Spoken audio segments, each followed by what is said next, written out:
Hey everybody, on today's episode, I've got Deb Newell, and we're going to be talking about next in line legacy planning. It's a must listen.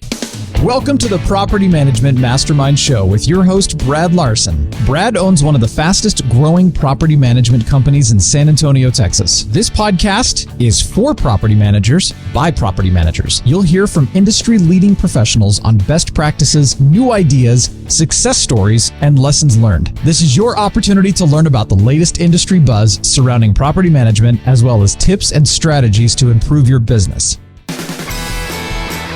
Hey everyone, we wanted to introduce the RentWorks Summit going on December 7th and 8th, 2023 in San Antonio, Texas.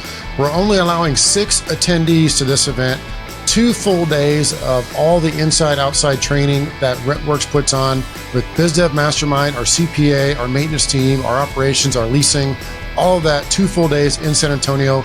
Visit rwmastermind.com. Solve your communication problems and save an hour a day, every day with Company Cam. Company Cam is a visual first job site communication app that allows you to have all of your properties right in your pocket. Company Cam automatically organizes unlimited property photos by date, time, and location while easily creating and sending reports to renters and owners to save time and money. Keep vendors and clients up to date on property projects from start to finish with live project timelines. Every project, photo, video, and conversation all within one app. Company Cam. Visit companycam.com and make your life easier today.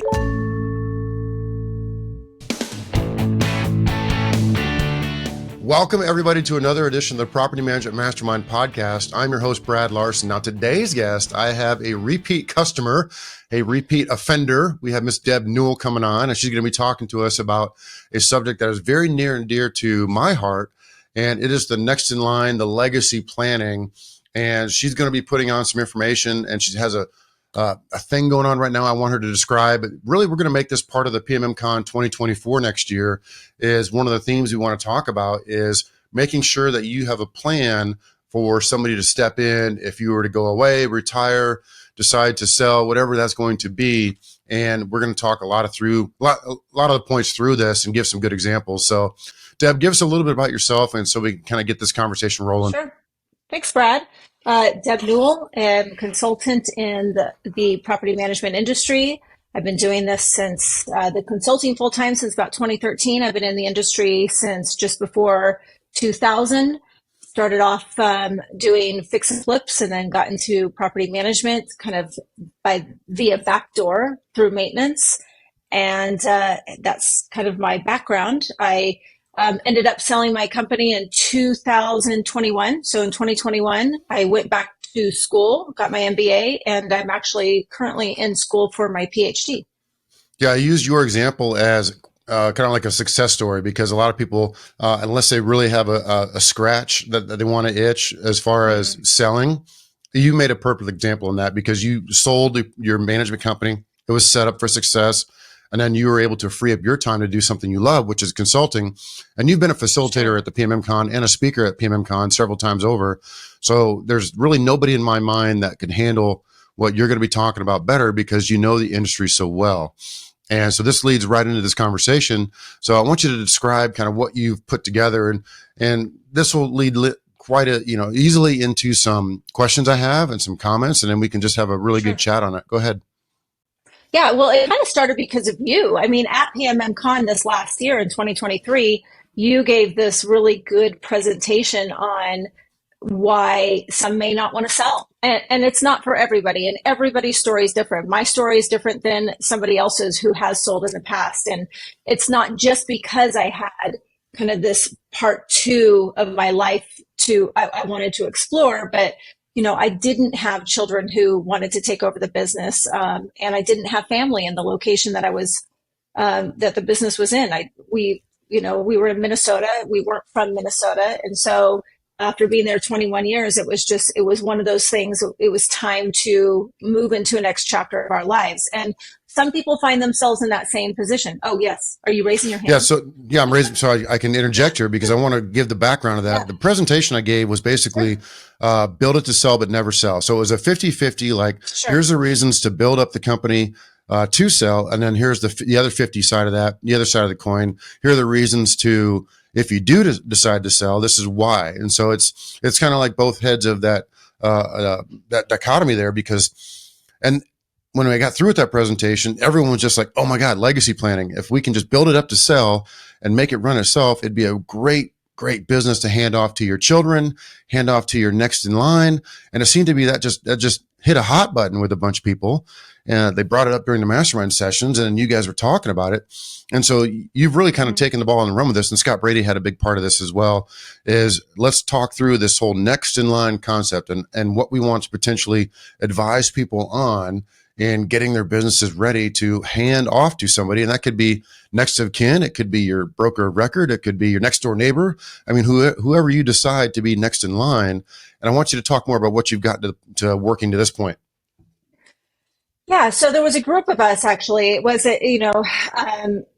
Melissa Prandy was part of that initial discussion, I think, with Scott. And it was kind of just an idea to say, hey, what would this look like? Again, kind of, this was really right after your presentation. So it was a quick pivot to say, what would this look like? And, they brought me in, and I've done other mastermind groups, as you know, and have kind of led some of those both through property management and outside of property management. I have one right now that I'm doing that's just for business owners throughout the country in maintenance. And so I think what I'm seeing is that not everybody, you hit a point that there's been a lot of a lot of acquisitions in the last couple of years. It's been a lot of buzz around that, and there's nothing wrong with it. And I'm not even saying that that's not a good solution for some people, but others may have opportunity to pass on this legacy of their business to either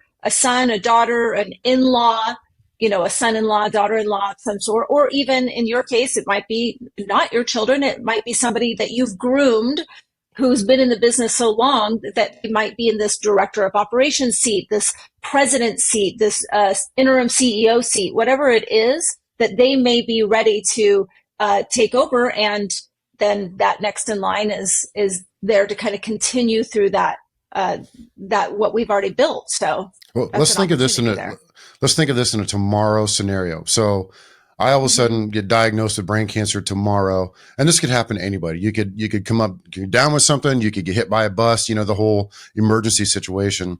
And if the business is not set up correctly to just kind of keep running, it can have detrimental effects in your legacy planning, in your estate planning, because if the business falls apart, it used to be worth X and now it's worth half of that because it just went into disarray, then you're really kind of screwing over your heirs. And that's a big concern, because I think everybody needs to have, you got concerns in two different areas. You got to take care of your owners, you got to take care of your tenants. And of course you got to take care ahead of all those, you got to take care of your family and, or whoever may be inheriting that business. Because also you have employees to worry about. You don't want the business to collapse because that's their livelihood. So think of everything that's on the line of something that could go wrong. You don't want to be caught into a situation where you are incapacitated and the business just comes to a screeching halt. And if you can keep it running, it makes it for a very easy handoff into your estate planning, as mentioned. So the group that you are kind of working with, I'm assuming you're going to go at least to that faction of like, okay, let's talk about tomorrow's planning. What if happened tomorrow? Yeah, so there's kind of a multi-purpose through this group. So it will consist of, I'm going to do a year. It's going to be a case study, essentially. This is the first one I've done. I've worked with, at just consulting, I've actually worked with family offices many times. And the dynamics can always be interesting because you're dealing with parents and children and sometimes relatives in a family situation. And that can always, that has its own problems or circumstances as well. But what we're going to do for this next year is meet through Zoom 4 times. And then our final meeting will be at PMM Con next year. And the idea is that I will work with them, yes, to kind of say, what would tomorrow look like, but also to help them recognize the things that are going on in the business that as entrepreneurs and business owners that we've done and built up, that we can get them to see. So oftentimes we see things employees don't see. It's like we're always looking ahead at the consequences of, well, if you do that, this is going to happen. If you don't call the owner, this is what they're going to ask. So that's kind of just what we've done, and we've figured that out. Now, we've seen some case studies around this, and I'm sorry to cut you off there. Apologies. No, it's okay. This is also, I got to assume it's going to be multifaceted, because you're not just talking about a simple will, okay, or a simple trust or an estate. No. Because way before that, you have to tighten up your procedures, your policies, your procedures, your backup broker, your who's handling the money, who has access to banks. Exactly where I was going with that. They have to know all of that piece. Like that's a lot to digest. And there's another part of this as well. So keep in mind, you've got a child that might so-and-so has been in the front office for 17 years, and she saw little Johnny when he was 5 years old, and now Johnny's taking over, now he's 25, and he might be ready to be really in the business and taking more control. That also is a part that you have to, get over, is employees also being okay with somebody that has not necessarily worked as long in the business as they have, but is next in line to take over the business. So there's many different facets, like you said, to it. And we're going to cover all of that and how they can address that. And I'm going to assign them homework. I'm going to make sure that they, because we're going to collaboratively work together through pain points. So aside from just the Zoom calls, I have a Slack channel that I've created for them as well, so that they can communicate with each other, because I want them to mastermind with each other. What are some of the issues you're going through? This is what I had. My dad told me this the other day. What does that mean? So there's a little bit of those dynamics that I want them to work together on, and then have me help them, guide them through these high level things that we need to think about. Just like you said, who the bank accounts and signatures and things like that, and who's going to take over, and not even just making sure they understand regulatory things that are going on in their state or market. It goes way beyond that. It's digging deeper into the business and making sure they understand the fallout should these certain things not happen. I think this is a fantastic drill, and I of course want to be a part of it. What I'm thinking is you have so many factors to consider. And one, for example, is, let's take my case. I've got two kids, 15 and 13. They're both going to be freshmen in high school. They're not anywhere near taking over the business in the next 10 years, right? So let's say they're both, fast forward 10 years from now, and they're 25, 23, and they're in the business, and I were to suddenly go away or whatever, I would design some sort of vesting process where every year they serve in the business, they get a little bit more of it. And, maybe this is a whole estate planning conversation. It's going to be deeper than just our group, because It's going to be, you got to take this to a lawyer at some point, digest your chicken scratching on a notepad, and the lawyer is going to draw up a whole estate plan for you, along with your key leaders in the business, if you have them. And I think that's going to be covered. So I'm very excited to see some of that. So in my case as well, you have to consider insurance, right? So you have a little bit of estate planning with insurance. You're going to have some sort of life insurance. If you don't, you should. And this might wake up some people too. Okay, do you have the insurance? Is it correctly named? Is it enough amount? Is it going to, set people up? And it's not just all about the handoff that you think will never happen for the next 20, 30 years. It's the what if scenarios that are going to be covered. So I think people are going to walk away with this with a to-do list of 10, 20, 30 items, if not more. And it's not even just about if something happened to you tomorrow. It's also, you could live until you are 90 years old, Brad, but you're not going to run the business until you're 90. You may say, I want to bug out at 60 or 65. And then that changes the dynamics of how you'll still have the estate planning in place, but the handover of the business might look a little bit differently as well.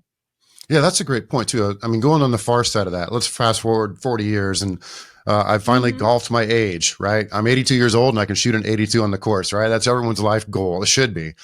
So if I can get to that point, you got to figure there's a divesting, not just vesting for the kids, but you got to figure there's some sort of legacy where, okay, for life, I get X percent of the business, X percent of the profits for life, even though I don't ever touch the business and it's been handed off to somebody else. And I think that's almost like your insurance. Let me say that again. It's almost like your retirement plan. And that could be a real good way to set it up. So it's very clear, because you could be at a nursing home for 10 years. You don't know. And if you don't have it drawn out, people can take advantage of that and kind of leave you to the wayside.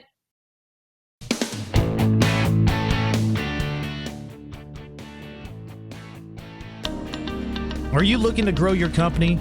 Upkeep Media specializes in working with property management companies to help them grow their business. They have helped hundreds of companies add more properties under management with their 3-phase system.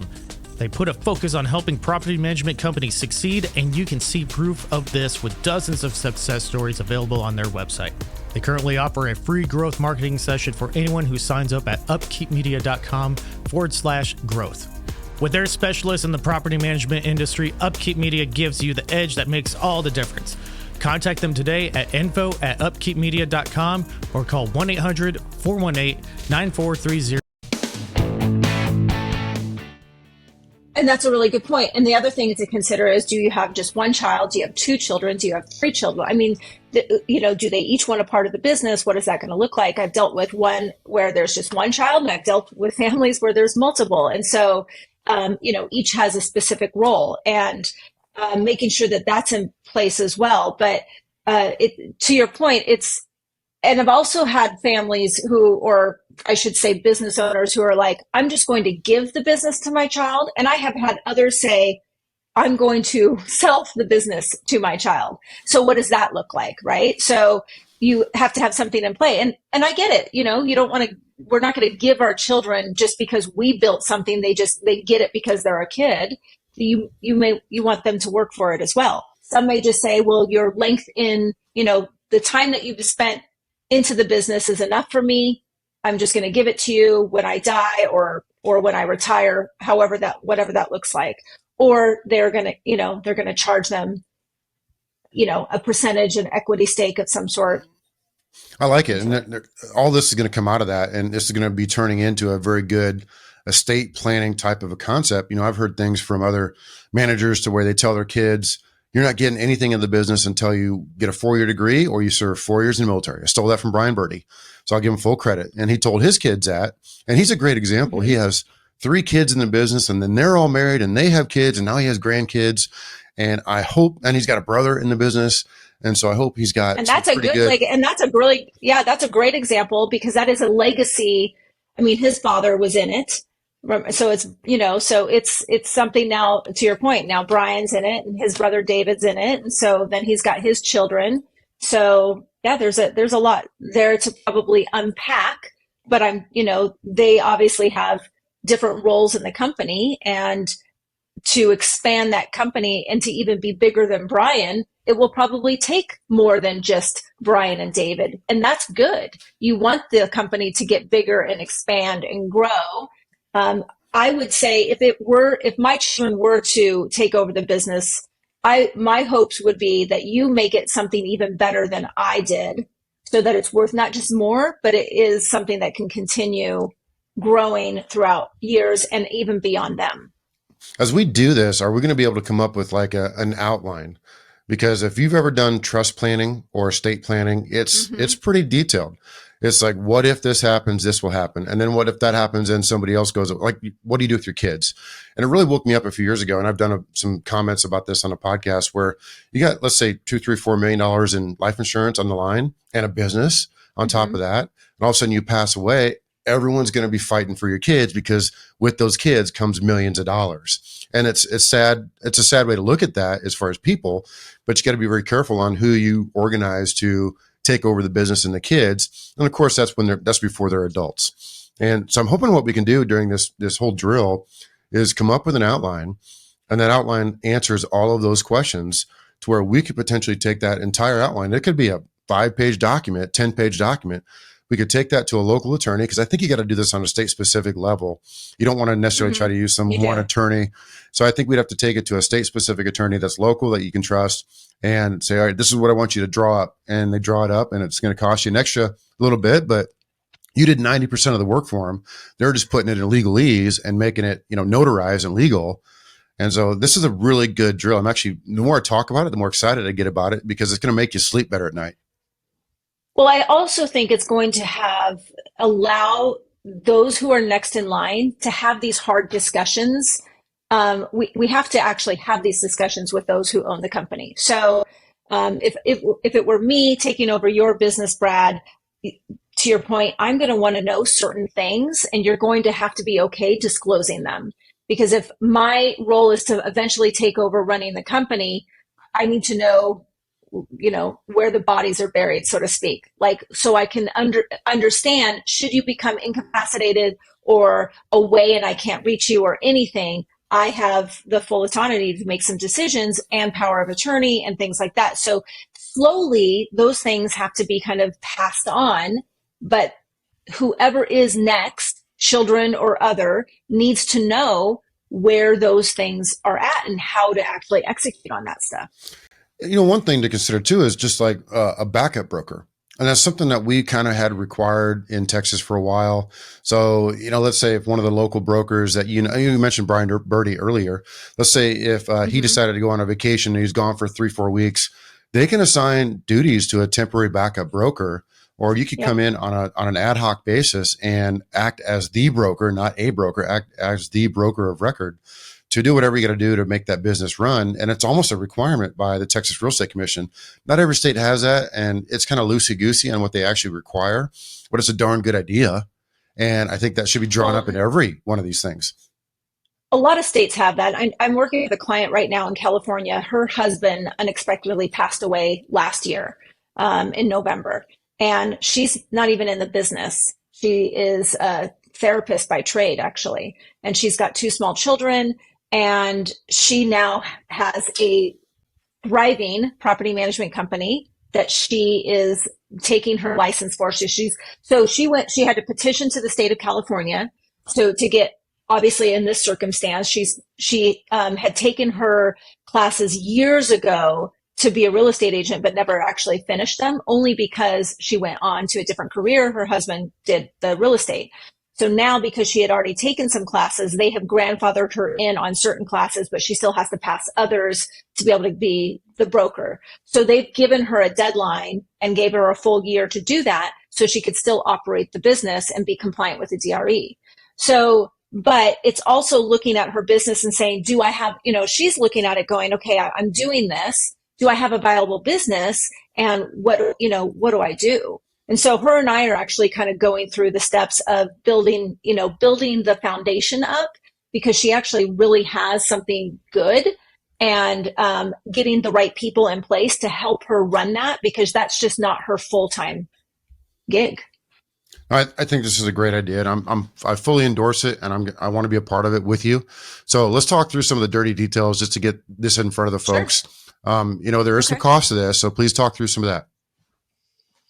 So the costs right now, because this is kind of the first time we've ever done this is the beta test, you'll call it. That's why I'm experimenting with, just the 4 Zoom calls. We may change it in the future to be more frequent, but it's $2,000 a participant. And then at the end, we would love to have them come to PMM Con, and we're going to do a panel there. It's basically kind of a little bit more expanding what you talked about, but having these people on the panel on stage to answer questions, to kind of say, this is what I learned in the last year. This is what I didn't know before. This is what my eyes were open to this. This is what I learned. And this is what I know. A year is not going to solve, and they're not going to be able to take over the business in a year. But what I'm hoping is that they have the tools and understand, this is what I need to work on in the next couple of years to be able to get to that point to either take over or be on that right path. That's where the focus is. Good stuff. So all right, so let's go through this. Couple grand, well worth it. I mean, you ever done legacy planning with an estate attorney for building a trust? They charge $6,500, if not, $10,000. So I know you got to take it to an attorney afterwards, but again, it could be reduced from 10 to like $1,000 just to draw it up. So you're actually saving money versus taking this concept to an attorney and watch them run that clock up to where all of a sudden it's a 5 or 10 grand bill just to shake their hands. No offense to any attorneys listening, right. But that's how they roll. This is a very affordable way to do it, to where you have a cookie cutter type of a long form list to take to these attorneys and say, do this, and they'll walk you through it to make it legal. And I think And I think the advantage I have is I've worked with hundreds of property management companies. So I've seen the guts of many, and I've seen what's worked, what's not worked. I'm not just helping them kind of do this. I'm supporting them throughout this whole year. This is like, you get me when you need me. And I'm there to kind of help you guys succeed and get to this next level. So it's not just, I'm going to talk to you on Zoom every quarter, or, that's it. I want to be able to help them kind of manage through the struggles of the dynamics of what I know that they're going to encounter or have already encountered, and how to get to that next step. Have you decided to cap it at a certain number just in case we get overloaded? Yeah, I think I'm going to cap it at around 12. So, and right as of right now, I have it. So the first session is on June 15th. So I'm hoping to get it started that soon, so we can have it. And it may be that just might be the launch call, and then we actually have our real, the first of 4 soon thereafter. Yeah, that sounds like a plan. And of course, tied into that is they can attend PMM Con, which is going to be March 6, 7, 8, 2024 in Nashville. This will be a second iteration there in Nashville, same hotel, same location. We had a fantastic conference this last year in 23, and we're doing kind of a different theme. We're going to be also doing the legacy planning, as we talked about, and we're also going to be doing different verticals. We're going to be talking about all these different verticals that are out there that are going to be put in front of the property managers that attend the conference, between mortgage, title, insurance, even investing and real estate sales. And so we'll be talking quite a bit more about that in the future. And that's going to be a fantastic conference, just because you're going to get so much value to learn about other industries other than property management, in addition to making sure your business runs correctly. And it could be something it's like another vertical of businesses that you can build. And if you know it's built correctly and you know it's ready for a handoff if you needed it, it allows you the peace of mind to look at something else. All right, let me go create more opportunities and start a title company. Let's go start a mortgage company. Let's go start an insurance company. And that's going to help the entire business umbrella that you have built. I think it's going to open a lot of people's eyes to say that we're not just pigeonholed into just property management. There's so much more opportunity out there in our industry. And these are all like add-on features that actually benefit the core of our business. So how do we reach you to get signed up while they can? So yes, good question. So we'll include my information in this podcast as well, like at the end of it. But you can reach me through my website at propertymanagementconsulting.com. That's one way. And if you want to message me through Facebook, I'm on there, and email, it's dnewell at realtimeconsultingservices.com. It's kind of long, but reach out to me. I have a team that will, send out the information, and there's a link which I can also give you, and they can sign up just directly from that link. So they can go there, they'll be in our system. We'll send them out the next steps email. Everything that kind of comes along with it. They're going to be, but this isn't just my focus and goal with this is not just to help them get prepared, but I want to, this is kind of talent development, so to speak, right? So I'm hoping to develop them as individuals and oftentimes, as we all know who are parents, somehow our kids and others listen to other people more than they will listen to their own parents. Like, I can give advice to my kids and somebody else will give them the same advice, and they'll come to me and say, did you know so-and-so said this? I'm like, that's exactly what I said to you. So they hear it better from somebody else, and that's okay. And I understand that. And I think we get to that point where we've kind of talked enough, and now it's somebody else, just an outside point of view to help them get over that next step. And it's not mom or dad trying to push them to do this. Read this book. It'll really get you there. But, I'm going to push them. I'm going to challenge them and tell them that there are certain things that they should incorporate into the business. And it's going to actually, I hope, show the maturity that they will bring into the company. So it's not just the parents or the business owner that's seeing this change in this individual. It's also the employees who have to, you have to have their respect as well. If you are going to end up taking over the business, you need the respect of those you work with, including your property owners, right? So they know your mom or dad because you signed them up. But how you pass that baton, that's going to be really important as well. Agreed. Fantastic discussion point on what you've offered. Sign me up. Consider me part of it. If anybody couldn't catch your email, they can email me, brad@pmmcon.com. I can forward it over to you real quick. But yeah, look forward to starting it June 15th. And thanks for coming on with this episode. It's been fantastic. Thank you. I appreciate it. Thanks, Brad.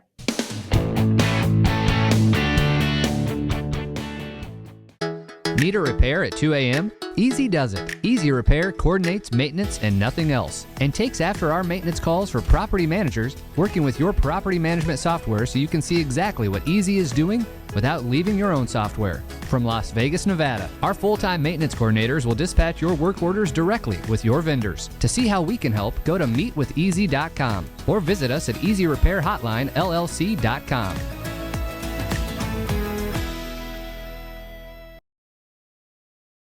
This has been a podcast episode by PropertyManagementProductions.com. Be sure to subscribe to our podcast, leave us feedback, and come back for our next episode.